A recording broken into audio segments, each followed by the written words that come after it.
Simple harmonic motion में हम लोगों ने लास्ट लेक्चर में एनर्जी ऑफ एसएचएम और टू बॉडी ऑसिलेशन ये दो बातें खत्म कर ली थी, ठीक है। और अब हम ऑलमोस्ट अपने लास्ट सेगमेंट की तरफ बढ़ रहे हैं एसएचएम में। ज़्यादा बड़ा चैप्टर नहीं है और उसमें हम लोग डिस्कस करने वाले हैं, नेक्स्ट हेडिंग पड़ेगा, नेक्स्ट हेडिंग पड़ेगा एंगुलर एसएचएम। एंगुलर एसएचएम, तो देखो अभी तक जो एसएचएम था वो क्या था, तो अभी तक जो एसएचएम था वो था लीनियर एसएचएम, ठीक है। अब लीनियर एसएचएम और एंगुलर एसएचएम दोनों में बहुत ज़्यादा फर्क नहीं है, बहुत सीधे सीधा रिलेशन है। तो हम एक काम करते हैं, दोनों को एक साथ लिखते हैं साइड बाय साइड, तो कंपैरिजन अच्छा हो जाएगा। तो लीनियर एसएचएम इधर लिख लो एंड एंगुलर एसएचएम इधर लिख लो, linear SHM and angular SHM, ठीक।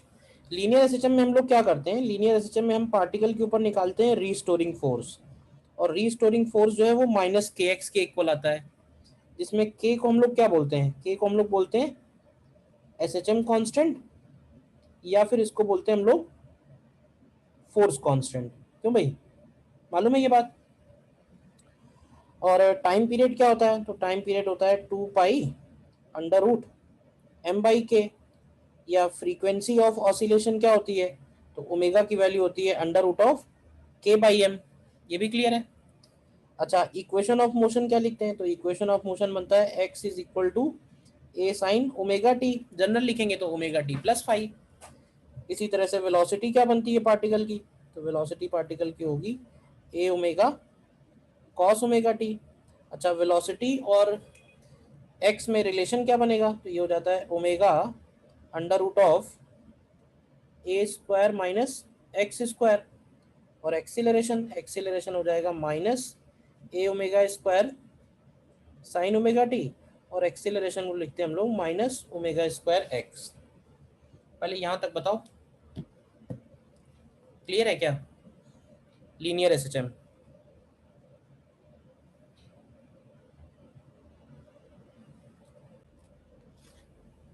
ठीक है। एंगुलर एसएचएम में क्या होगा, तो एंगुलर एसएचएम में हम लोग फोर्स की बजाय इंस्टेड ऑफ फोर्स हम लोग कैलकुलेट करते हैं टॉर्क, और टॉर्क एंगुलर एसएचएम में आना चाहिए माइनस सी थीटा। देखो कांस्टेंट के को रिप्लेस किया है हम लोगों ने सी से, और एक्स को रिप्लेस किया है थीटा से। थीटा यानी कि एंगुलर डिस्प्लेसमेंट हो गया, मतलब एक तरह से जो लीनियर वेरिएबल है उनको हम एंगुलर वेरिएबल में कन्वर्ट करने वाले हैं, ठीक। अब इसमें सी कहलाता क्या है, तो सी को हम लोग बोल सकते हैं सी इज कॉल्ड एंगुलर, सी को बोल सकते हैं एंगुलर एसएचएम कांस्टेंट, या फिर इसको बोल सकते हैं torsional constant, angular SHM constant और torsional constant. Time period, time period को लिखेंगे 2 पाई अंडर रूट, बताओगे क्या लिखेंगे, क्यों भाई। आई अपॉन के, आई अपॉन सी, मास की जगह कौन आ जाएगा आई, और के की जगह सी, तो time period becomes I by C. अच्छा, एंगुलर फ्रीक्वेंसी ऑफ ऑसिलेशन, तो ये बन जाएगा under root of C upon I, ध्यान से देखना, ठीक है। अब इक्वेशन ऑफ मोशन लिखें तो वहां पे हम लोग पोजीशन डिफाइन करते हैं एक्स, यहाँ पे हम लोग एंगल थीटा डिफाइन करेंगे, तो ये हो जाएगा theta is equal to theta naught sine omega T. Theta naught क्या बनेगा, थीटा नॉट उसका एंगुलर एम्पलीट्यूड बनेगा। थीटा नॉट क्या बनेगा, थीटा नॉट उसका एंगुलर एम्पलीट्यूड बनेगा, ठीक है। अब देखो, अब यहाँ पे थोड़ा सा ये भी है, अब जब हम एंगुलर वेलोसिटी लिखेंगे, तो क्योंकि एंगुलर वेलोसिटी को भी हम लोग ओमेगा से ही लिखते हैं, और एक ओमेगा पहले से है यहाँ पे, तो ऐसा ना हो कि ओमेगा ओमेगा कैंसिल हो जाए, तो मैं उसको ओमेगा नहीं लिखूंगा एंगुलर वेलोसिटी को।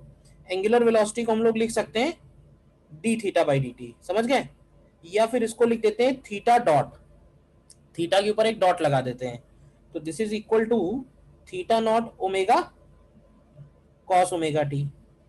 और इसका फिर से डेरिवेटिव अगर करें तो हमको एक्सीलरेशन मिल जाएगा, तो एक्सीलरेशन की वैल्यू होगी D two theta upon D T two, इसको हम लोग थीटा डबल डॉट भी बोल सकते हैं, और इसको अल्फा लिख सकते हैं क्योंकि अल्फा में कोई कंफ्यूजन नहीं, कोई और सिंबल अल्फा तो है नहीं। तो this is equal to minus theta naught omega square sine omega T, और अगर एक्स के फंक्शन में लिखें तो ये माइनस ओमेगा स्क्वायर थीटा हो जाएगा, और इसकी वेलोसिटी अगर लिखें तो ये हो जाएगा omega under root of theta naught square minus theta square. ध्यान रहे एक बात का कि थीटा और थीटा नॉट ये सभी जो है रेडियन में होने चाहिए, मतलब फॉर्मूले में जब भी यूज करेंगे तो रेडियन में ही होने चाहिए। यहाँ पे हम लोग इक्वेशन लिखते हैं कि d2x upon dt2 plus omega square X is equal to 0, तो ये कहलाती है differential equation of linear SHM, differential equation of linear SHM. उसी तरह से यहाँ लिखेंगे d2 theta upon dt2 plus omega square theta is equal to 0, तो it is called differential equation of angular SHM. एक बार देख लो ध्यान से, फिर हम लोग एंगुलर एसएचएम के एप्लीकेशंस पे आते हैं। लीनियर एसएचएम में हम लोगों ने बोला था ना कि टाइम पीरियड निकालने का क्या तरीका है, तो पहले हम बॉडी को इक्विलिब्रियम में ले जाते हैं और फिर इक्विलिब्रियम से उसको हम स्लाइटली डिस्प्लेस करते हैं, मालूम है ये बात। तो यही सेम काम हमें एंगुलर एसएचएम में भी करना होगा कि पहले हम इक्विलिब्रियम पोजीशन फाइंड करेंगे और उस इक्विलिब्रियम पोजीशन से हम पार्टिकल को थीटा डिस्प्लेस करेंगे, लेकिन यहाँ पे एक्स डिस्प्लेस नहीं होगा, यहाँ पे एंगल थीटा डिस्प्लेस होगा, और डिस्प्लेस होने के बाद हम लोग रीस्टोरिंग टॉर्क लिखेंगे, ना कि रीस्टोरिंग फोर्स। बाकी बहुत सारी चीजें बिल्कुल सिमिलर हैं, दोनों को आप कंपेयर कर लो, एक बार बताओ कोई डाउट है तो।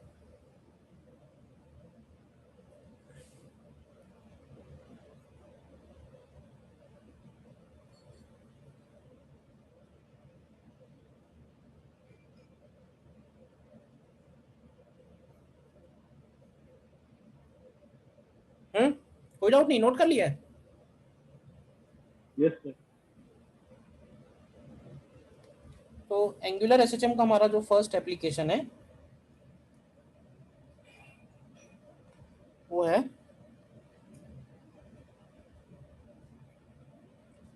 Oscillations of simple pendulum, oscillations of simple pendulum. देखना जरा ध्यान से,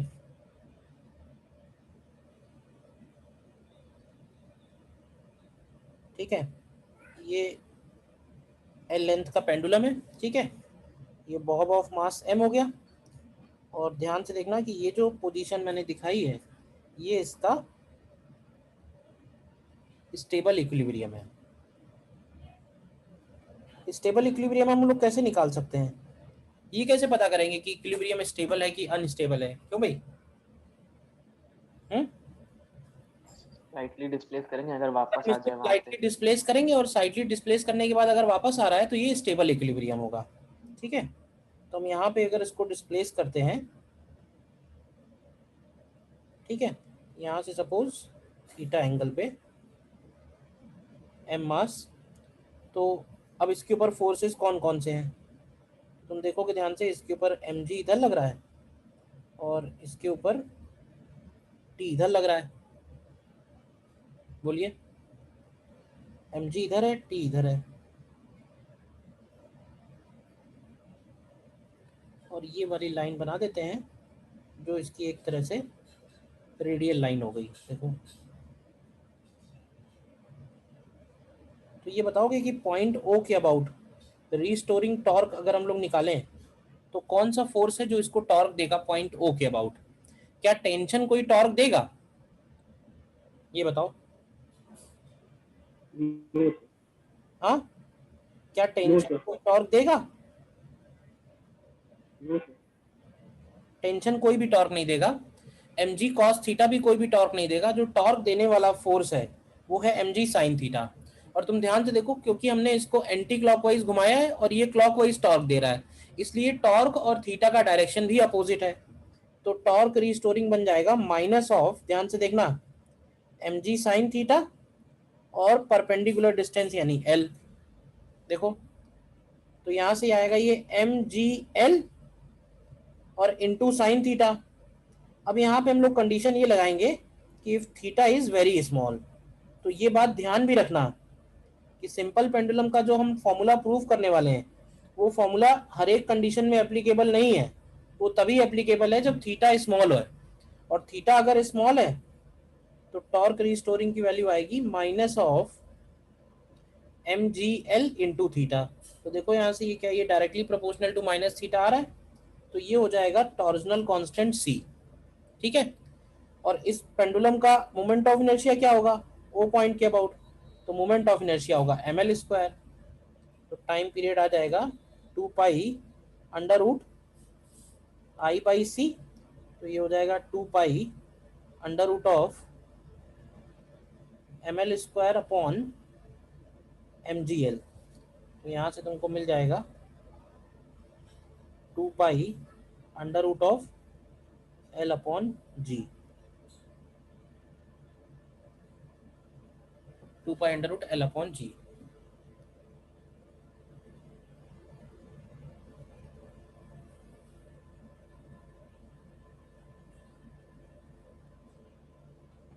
देखो ध्यान से,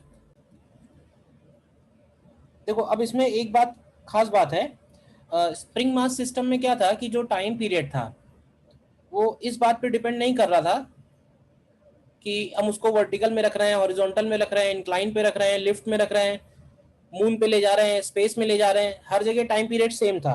लेकिन इस पेंडुलम का जो टाइम पीरियड है, तुम ध्यान से देखो कि इसके ऑसिलेशन में mg रिस्पॉन्सिबल है या नहीं है, इसके ऑसिलेशन में mg रिस्पॉन्सिबल है, जिसकी वजह से क्या होगा कि अगर हम इसकी पोजीशन चेंज करते हैं, इसको कहीं और ले जाते हैं, इस लिफ्ट में ले जाएंगे, एक्सेलरेटिंग कार्ट में ले जाएंगे, तो इसका टाइम पीरियड हर बार चेंज हो जाएगा। तो एक इंपॉर्टेंट बात तो हमें यही ध्यान रखने वाली है, तो नीचे नोट करके लिखेंगे, इसमें लिख देंगे कि time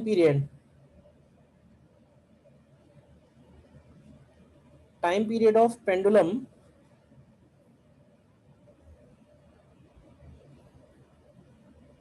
depends on gravity, hence in different situations we can replace g with g effective। अब क्या g effective निकालना आता है हमको, क्यों भाई, अलग अलग सिचुएशन में। तो टाइम पीरियड जो है 2 pi under root L upon G effective बन जाएगा। देखो ध्यान से, पहले बहुत सारी सिचुएशन में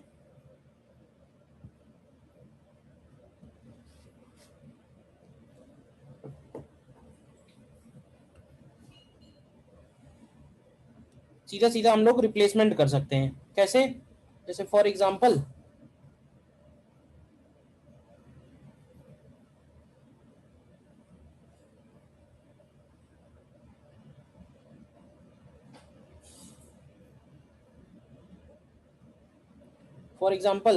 मान लेते हैं कि लिफ्ट है, ए नॉट एक्सेलरेशन से ऊपर जा रही है, और इसके अंदर ये पेंडुलम है, और ये पेंडुलम ऑसिलेट हो रहा है। तो बताओगे कि इसका टाइम पीरियड क्या बनेगा, क्यों भाई, T is equals to 2 pi under root L by G plus A naught। G plus A naught हो जाएगा। ठीक है ना, और बताना,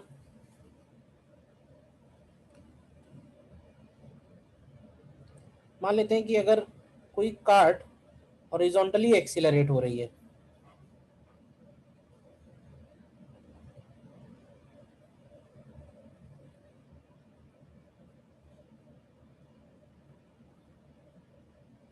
हॉरिजॉन्टली एक्सीलरेट हो रही है और उसके अंदर कोई पेंडुलम है, तो एक बात का ध्यान रहे कि पेंडुलम के जो ऑसिलेशन है ना, वो उसके इक्विलिब्रियम के अबाउट हो रहे हैं। तो ऐसी सिचुएशन में उसकी इक्विलिब्रियम पोजीशन भी थोड़ी सी टिल्ट हो जाएगी। मतलब ये जो पेंडुलम है ये टिल्ट होते होते ही ऑसिलेट होगा, इक्विलिब्रियम ही इसका टिल्ट हो जाएगा। तो इस केस में क्या बनेगा इसका जी इफेक्टिव, जी इफेक्टिव का मतलब होता है कि माइनस ऑफ ए नॉट और जी का रिजल्टेंट। तो इन दोनों का ये रिजल्टेंट ये बनेगा इसका जी इफेक्टिव। तो फिलहाल इस केस में जी इफेक्टिव की वैल्यू होगी under root of G square plus A naught square. बोलो बनेगा नहीं बनेगा? और जैसे मान लें अगर कि इंक्लाइन प्लेन है,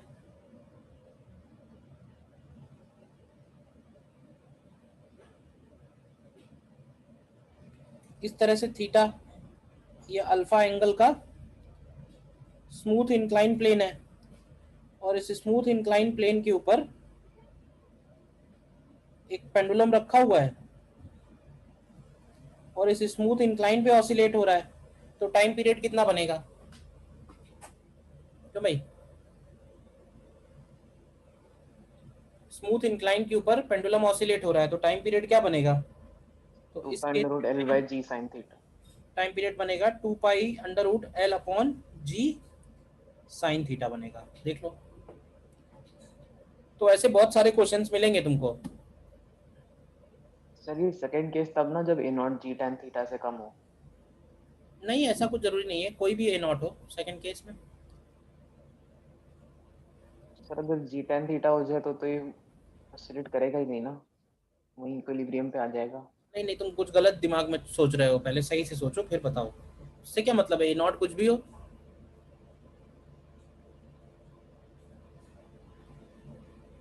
ए नॉट तो ए नॉट है, ए नॉट की वैल्यू में कहाँ जी साइन थीटा, कुछ भी वैल्यू यहाँ रख दो, यहाँ कोई भी वैल्यू रख दो, रिजल्टेंट तो आएगा ना कि नहीं आएगा? रिजल्टेंट खत्म हो जाएगा आएगा। फिर।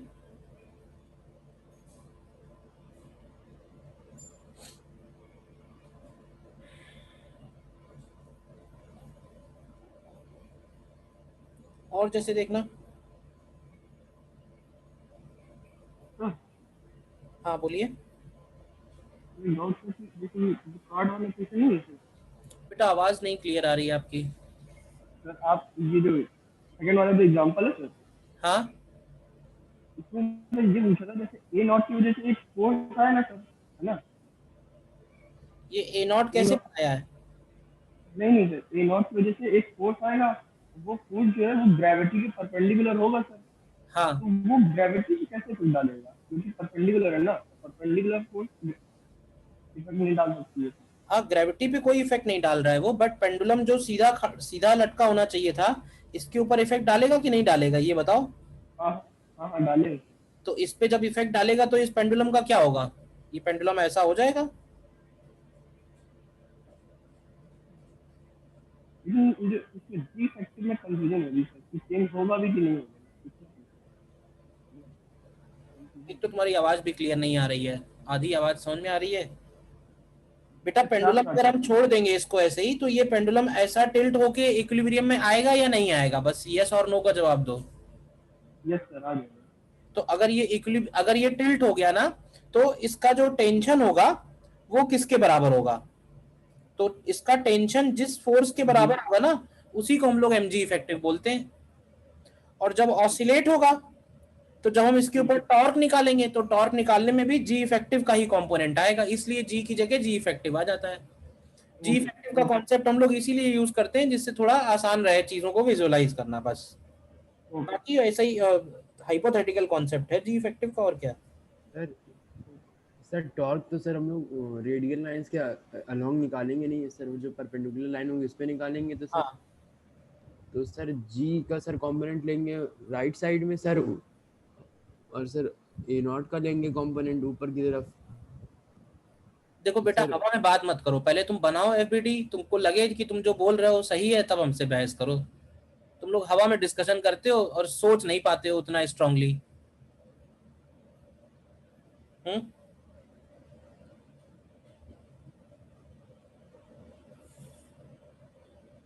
पहले पहले जितना चीजें उसके लिए सोचनी है वो पहले सोच तो लो, ठीक से बना लो, ड्रॉ कर लो, दिखाओ मुझे, भेजो कि सर ये देखो, ये इसमें एफबीडी गलत है, आपने जो बनाई है, हमारी एफबीडी में ये आ रहा है। हवा में बात करोगे तो नहीं बात बनेगी। ये एम मास का पेंडुलम है और एम मास का ये स्प्रिंग मास सिस्टम है, ठीक है। क्वेश्चन है, पेंडुलम इज taken aside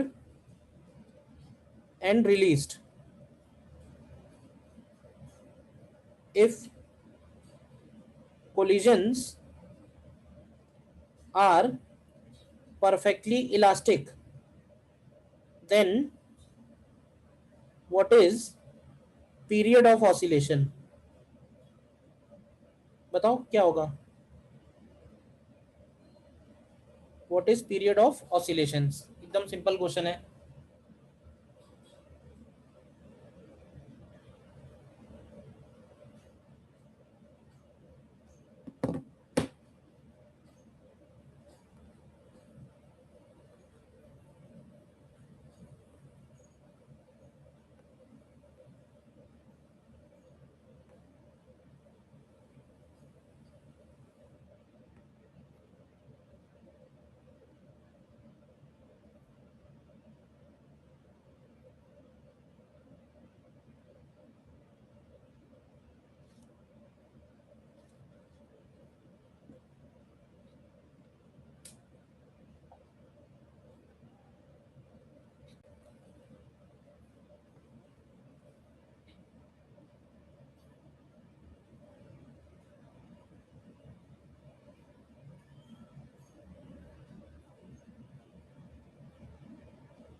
सीधा सीधा है इसमें.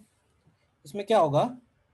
इधर आधा ऑसिलेशन पेंडुलम का होगा, टकराने के बाद वेलोसिटीज इंटरचेंज हो जाएंगी, और फिर आधा ऑसिलेशन स्प्रिंग मास सिस्टम का होगा. तो आधा ऑसिलेशन पेंडुलम का मतलब होगा pi under root L by G, और आधा ऑसिलेशन स्प्रिंग मास सिस्टम का मतलब होगा pi under root M by K. तो इन दोनों को ऐड कर देंगे, टोटल आंसर आ जाएगा. बोलिए. Pi under root L by G plus pi under root M by K, ये आंसर हो गया.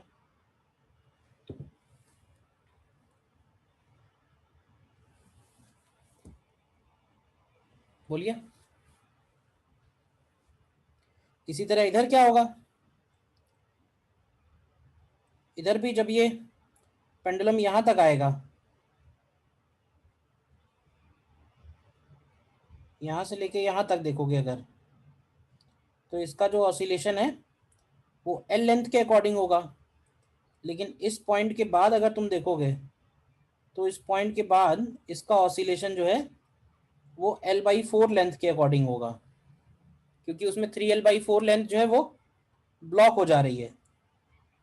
तो एक तरह से यहाँ बोलेंगे कि आधा ऑसिलेशन एल लेंथ के हिसाब से है और आधा ऑसिलेशन L/4 लेंथ के हिसाब से है. तो इसी तरह से अगर हम इसमें भी टाइम लिखें तो ये टाइम बनेगा pi under root L by G plus pi under root L/4 upon G. तो ये आ जाएगा 3π/2 under root L by G. बोलिए. क्लियर है? कोई डाउट? क्लियर है या कोई डाउट है? बोलिए. क्लियर है. ठीक है ना.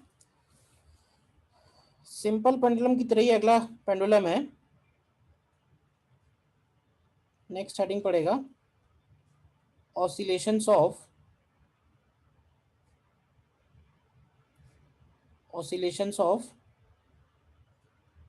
Physical pendulum. Oscillations of physical pendulum. Physical pendulum क्या है? देखो, पेंडुलम दो ही टाइप का है, simple pendulum and physical pendulum. Simple pendulum में क्या होता है कि वो जो मास है उसमें पॉइंट मास रहता है, पॉइंट मास को हम स्ट्रिंग से कनेक्ट करते हैं तो वो बन जाता है सिंपल पेंडुलम। और फिजिकल पेंडुलम में क्या होगा कि फिजिकल पेंडुलम में कोई भी ऑब्जेक्ट हो सकता है, कोई रॉड हो सकता है, ठीक है ना, कोई रॉड हो सकती है, रिंग हो सकती है, डिस्क हो सकती है, स्फीयर हो सकता है, कोई भी बॉडी हो सकती है। और उस बॉडी को हम लोग ओ डैश एक्सिस के अबाउट अगर हम सस्पेंड करते हैं और अगर सस्पेंड करके छोड़ें तो इस बॉडी का जो सेंटर ऑफ मास होगा क्या वो डेफिनेटली उसके ठीक बिलो लाई करेगा इक्विलिब्रियम में, ये तो क्लियर है। और मान लेते हैं कि ये वाला डिस्टेंस जो है वो d है। अब अगर हम इस बॉडी को इसकी पोजीशन से स्लाइटली टिल्ट करते हैं जैसे कि पेंडुलम में होता है, तो अगर हम इसको स्लाइटली इधर से टिल्ट करेंगे तो देखो इस तरह की सिचुएशन आएगी और ये सेंटर ऑफ मास यहाँ पहुंच जाएगा। देखो तो अगर हम इसको इसकी पोजीशन से थीटा टिल्ट करें, ध्यान से देखो ये वाला डिस्टेंस d है, तो इस पे टॉर्क क्या बनेगा, torque restoring about O dash. क्या इसको हम लोग पहले की ही तरह mg sine theta into D लिख सकते हैं? ये लाइन बताओ क्लियर है या नहीं। mg साइन थीटा वो कंपोनेंट है जो उसको रीस्टोरिंग टॉर्क प्रोवाइड करेगा, और इंटू डी कर दिया परपेंडिकुलर डिस्टेंस। तो ये बात क्लियर है ये जो लिखी हुई है, बोलिए। और फिर से हम इसमें यहाँ ये कंडीशन लगाएंगे कि थीटा जो है वो स्मॉल लेना है, तो टॉर्क रीस्टोरिंग आ जाएगा माइनस mgd और बाहर हो जाएगा थीटा, तो ये प्रोपोर्शनल टू माइनस थीटा आ गया, यानी ये एंगुलर एसएचएम का एग्जांपल हो गया और कांस्टेंट की जगह c हो जाएगा। तो फिजिकल पेंडुलम का जो टाइम पीरियड है वो हो जाएगा 2 pi under root I upon mgd। देखो ठीक है, आई का ध्यान रखना कि आई कौन से एक्सिस के अबाउट निकालना है, तो आई हमें उसी एक्सिस के अबाउट निकालना है जिस एक्सिस के अबाउट बॉडी रोटेट हो रही है, ठीक है ना। और अगर हमें आई ओ डैश के अबाउट नहीं मालूम है तो हम लोग जो है पैरेलल एक्सिस थ्योरम लगा के निकाल सकते हैं, I C M plus M into D square से। बोलो, तो ये भी एक तरीका है। तो जरा मुझे सबसे पहले निकाल के बताओ टाइम पीरियड। जैसे मान लो कि रॉड है, एम मास एल लेंथ, ठीक है। मान लेते हैं कि रिंग है,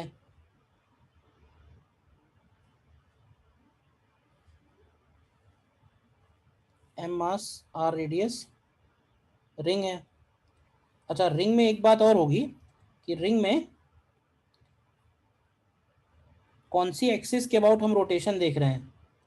जैसे अगर एक्सिस ये वाली हो गई ओ डैश, तो ऑसिलेशंस इसके इस टाइप से होंगे, क्यों भाई। तो दूसरा और तीसरा डायग्राम सेम लग रहा है या अलग अलग है, क्यों भाई। सेकंड वाले में जो ऑसिलेशंस हैं, ध्यान से समझना, सेकंड वाले फिगर में जो ऑसिलेशंस हैं, oscillations perpendicular to the plane of ring है। Oscillations are perpendicular, sorry third वाले केस में जो ऑसिलेशंस हैं वो perpendicular to the plane of ring है, और सेकंड वाले में जो ऑसिलेशंस है वो oscillations in the plane of ring है। ये बात समझ में आती है दोनों केस में। Yes sir. और जैसे डिस्क है, निकालो इन सभी के लिए क्या आएगा टाइम पीरियड ऑफ ऑसिलेशन। इन चारों केस में टाइम पीरियड ऑफ ऑसिलेशन निकालो क्या आएगा। देखो इसमें सिंपली हमें क्या करना है, हर एक केस में ये जो ओ डैश एक्सिस है इसके अबाउट हमको चाहिए मोमेंट ऑफ इनर्शिया, और इसके सेंटर ऑफ मास से इस ओ डैश का डिस्टेंस चाहिए। तो यहाँ पे ये डिस्टेंस डी की वैल्यू L/2 हो जाएगा। तो पहले केस में टाइम पीरियड कितना आएगा 2 पाई अंडर रूट आई की जगह हम लोग लिखेंगे ml²/3 और mgd डी की जगह आएगा L/2।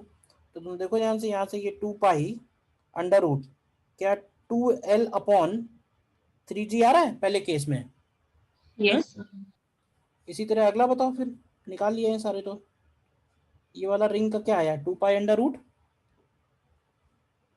2R/G 2R/G। और ये थर्ड वाला 3R/2G 3R/G 3R/2G। 2G yes sir 2G है। और ये फोर्थ वाला इसका भी सेम आएगा 3R/2G। ठीक है। अच्छा एक बात और इसमें नीचे नोट करके लिखेंगे हम लोग, और इसमें लिखेंगे we can also compare time period of a physical pendulum,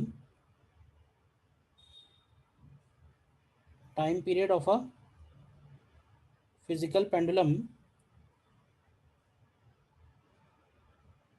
with a simple pendulum, with a simple pendulum. So in such cases we define equivalent length of simple pendulum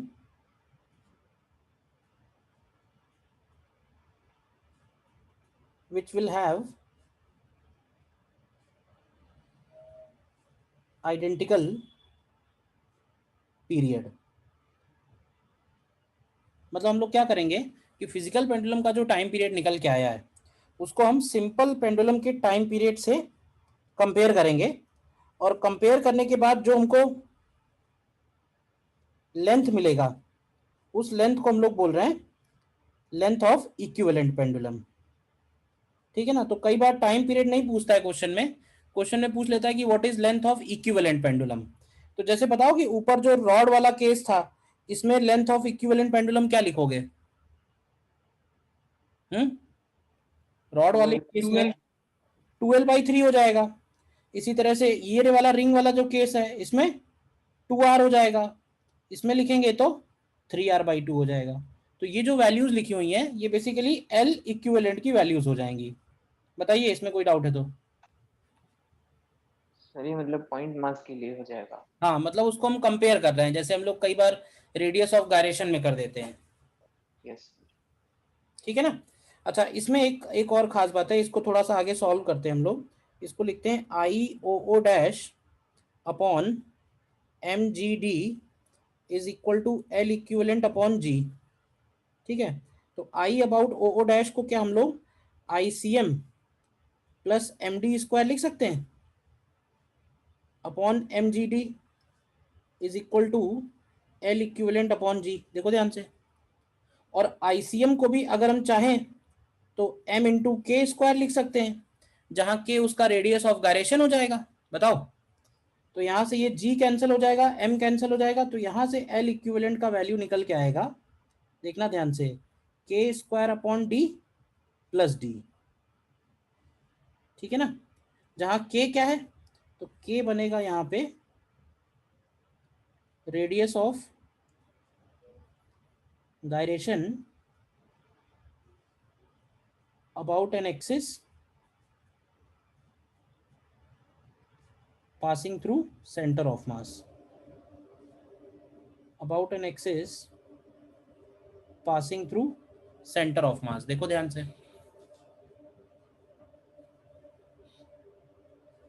ठीक है।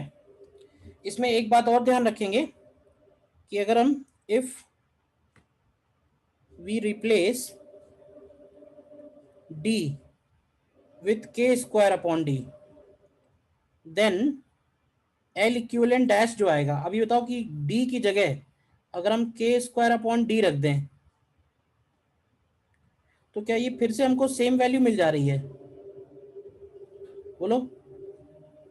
यानी L इक्विवेलेंट और L equivalent dash, L equivalent and L equivalent dash, ये दोनों values चाहे d distance पे लो या k square upon d distance पे लो, सेम निकल के आ रही हैं।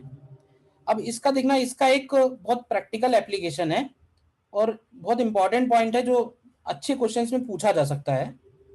जैसे मान लेते हैं कि कोई भी बॉडी है, इस बॉडी का हमने ये बनाया centre of mass. Sir L equivalent dash नहीं समझ आया क्या है। एल इक्विवेलेंट डैश निकालने के लिए हमने क्या किया है कि d को रिप्लेस किया है k स्क्वायर अपॉन d से। अभी मेरी पूरी बात खत्म हो जाने दो, फिर पूछ लेना।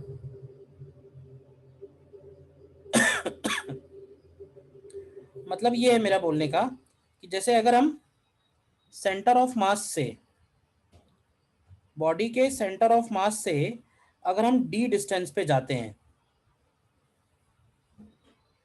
बॉडी के सेंटर ऑफ मास से अगर हम d डिस्टेंस पे जाते हैं, तो ये बताओ कि d डिस्टेंस पे हम इसको किसी भी पॉइंट से सस्पेंड करें, क्या टाइम पीरियड सेम आएगा? ये बताओ। एक्चुअली जो टाइम पीरियड है वो किस पे डिपेंड कर रहा है? तो टाइम पीरियड डिपेंड कर रहा है d पे और k पे। k क्या है? k बॉडी का रेडियस ऑफ गायरेशन है अबाउट सेंटर ऑफ मास, तो ये वैल्यू तो कांस्टेंट ही हो गई भाई। जो भी आईसीएम आएगा बॉडी का उसको हम लोग लिखेंगे एम के स्क्वायर, तो k तो कांस्टेंट हो गया ना उस बॉडी के लिए।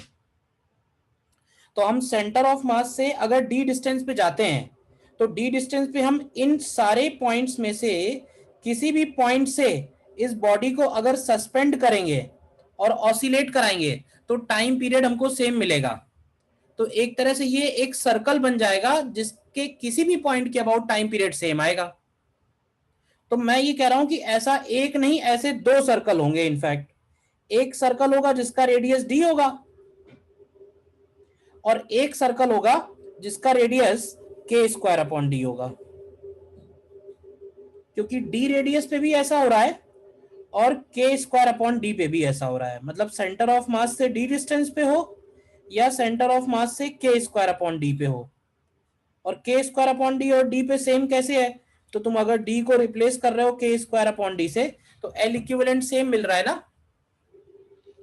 तो अल्टीमेटली हमारे पास रिजल्ट ये आ जाएगा कि टाइम पीरियड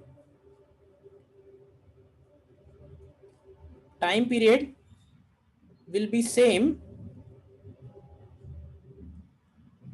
about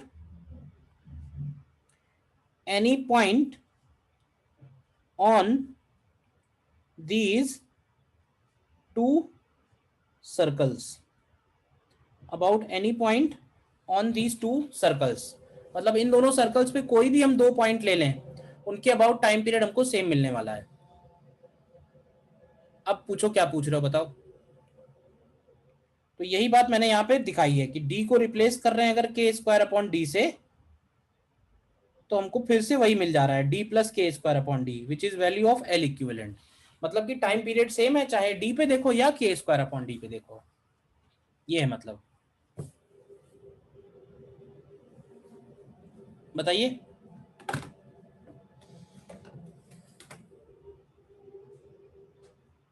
क्लियर है ये बात? Yes sir.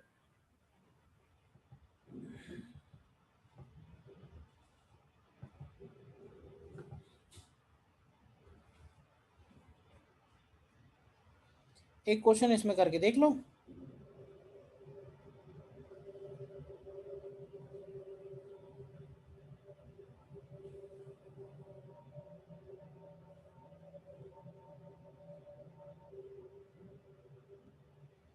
मान लेते हैं कि ये एक दो रॉड्स हैं, m मास l लेंथ, m मास l लेंथ, और o डैश से हमने इनको लटकाया हुआ है।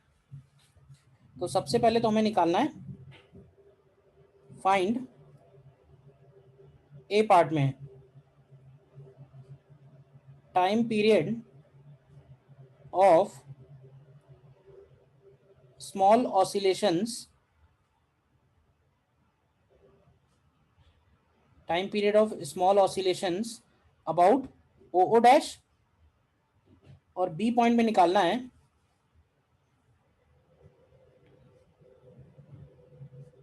we will get same time period if the rod system is suspended about how many more points, मतलब कि सेम टाइम पीरियड्स के लिए इस रॉड सिस्टम के ऊपर और कितने पॉइंट्स एग्जिस्ट करेंगे। दो क्वेश्चन है इसमें, देखो करो ट्राई। निकाला किसी ने? देखो हमें दो चीजें चाहिए, एक तो इस सिस्टम का सेंटर ऑफ मास, तो इस सिस्टम का जो सेंटर ऑफ मास होगा वो इस सस्पेंशन पॉइंट से, ध्यान से चेक करो, 3L/4 पे 3L/4 पे होगा, ठीक है। और दूसरा हमें चाहिए पॉइंट ओ ओ डैश के अबाउट मोमेंट ऑफ इनर्शिया, तो जिस रॉड 4 का ml से एंड है उसके लिए तो ml²/3 हो गया, और दूसरी रॉड के सेंटर से हमको पैरेलल एक्सिस थ्योरम लगानी पड़ेगी। क्यों भाई, ये क्लियर है? तो ये यस सर, टोटल कितना आएगा? 17 ml²/12। 17 ml²/12, ठीक है। तो टाइम पीरियड ऑफ ऑसिलेशन क्या निकाला आप लोगों ने? 2π√I, ध्यान से देखना, 17L/9 जी। I की जगह आएगा 17 ml²/12 अपॉन, अब इसमें एक कॉमन मिस्टेक है जो करी दी है, कॉमन मिस्टेक ये है कि mgd में m की जगह भी 2m आएगा। हाँ क्यों भाई, आएगा कि नहीं आएगा? आएगा यस सर। फिर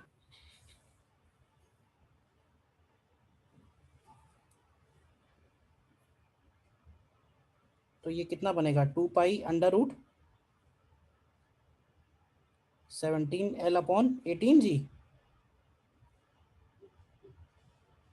बोलिए। Yes sir.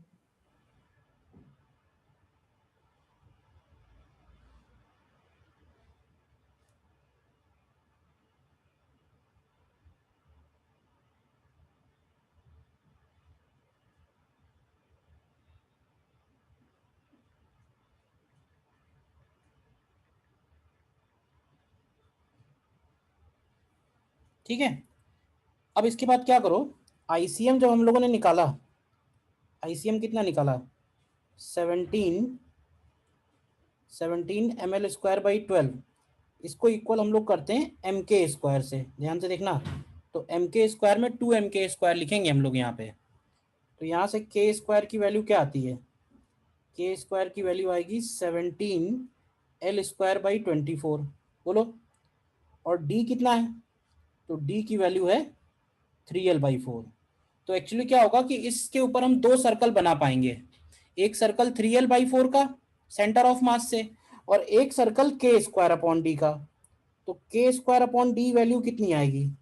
तो ये आएगा 17L²/24 and divided by 3L/4, तो ये कितना आएगा? 17L/18 आएगा, k²/d का वैल्यू।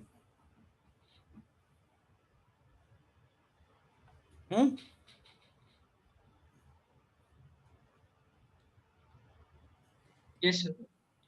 ठीक है, तो अब एक काम करो कि ये जो दो सर्कल होंगे ये इसको कट करेंगे या नहीं कट करेंगे, उसके लिए हमें ये डिस्टेंस चाहिए r। ये r कितना डिस्टेंस होगा? ये r डिस्टेंस होगी √ऑफ L²/4 प्लस L²/16, तो ये होगी L√5/4। तो भाई, तो लगभग लगभग कितना आएगा ये डिस्टेंस? √5 डिवाइडेड बाई 4,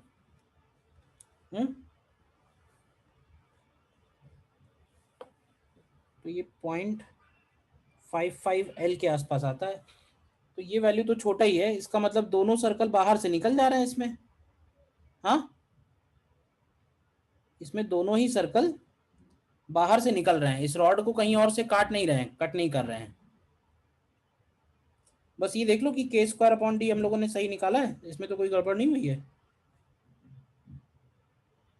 नहीं, हम लोगों ने गड़बड़ कर दी है, गड़बड़ ये कर दी है, आईसीएम की वैल्यू ये थोड़े ना है, आईसीएम की वैल्यू तो निकालनी पड़ेगी। आईसीएम कितना बनेगा? k²/d गलत निकाला है, वो तो IOO डैश निकाला था ना, ICM लिखेंगे अगर, तो ICM की वैल्यू होगी ml²/12 और प्लस ml²/16। तो दोनों के ही सेंटर ऑफ मास से L/4 शिफ्ट कर रहे हैं, तो इनटू कर देंगे 2, and this value is equal to 2mk²। तो यहाँ से k² कितना आएगा, निकालो जरा।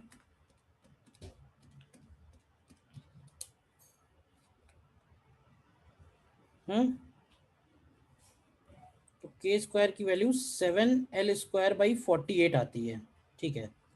और d कितना है, d की वैल्यू है 3l/4, तो k²/d की वैल्यू बनेगी 7l²/48 and divided by 3l/4, तो ये आ जाएगा 7l/36। अब तुम ध्यान से देख लो कि ये वैल्यू 7l/36 से तो ज़्यादा है, यानी कि जो दूसरा सर्कल बनेगा ना, दूसरा सर्कल इस तरह से पास होगा, ठीक है। इस तरह से क्या, बल्कि और छोटा सर्कल है वो, l/4 से भी छोटा है। तो दूसरा जो सर्कल है वो इसको एक इस पॉइंट पे मिल रहा है, एक इस पॉइंट पे मिल रहा है, तो इसका मतलब 2 पॉइंट और रॉड के ऊपर आ रहे हैं, ठीक है। सेंटर ऑफ मास से कितने डिस्टेंस पे, सेंटर ऑफ मास से 7l/36 डिस्टेंस पे, जिनके about same moment of inertia मिलेगा। बताओ क्लियर है अभी? बताओ एक बार खुद से ट्राई करना, एक बार घर पे, और फिर पूछना, फिर नेक्स्ट टर्न पे फिर डिस्कस कर लेंगे, ठीक है ना। एक बार कॉन्सेप्ट समझ के एक बार फिर से ट्राई करना है इसको। अभी आज के लेक्चर में इतना ही रखते हैं, टाइम हो गया है।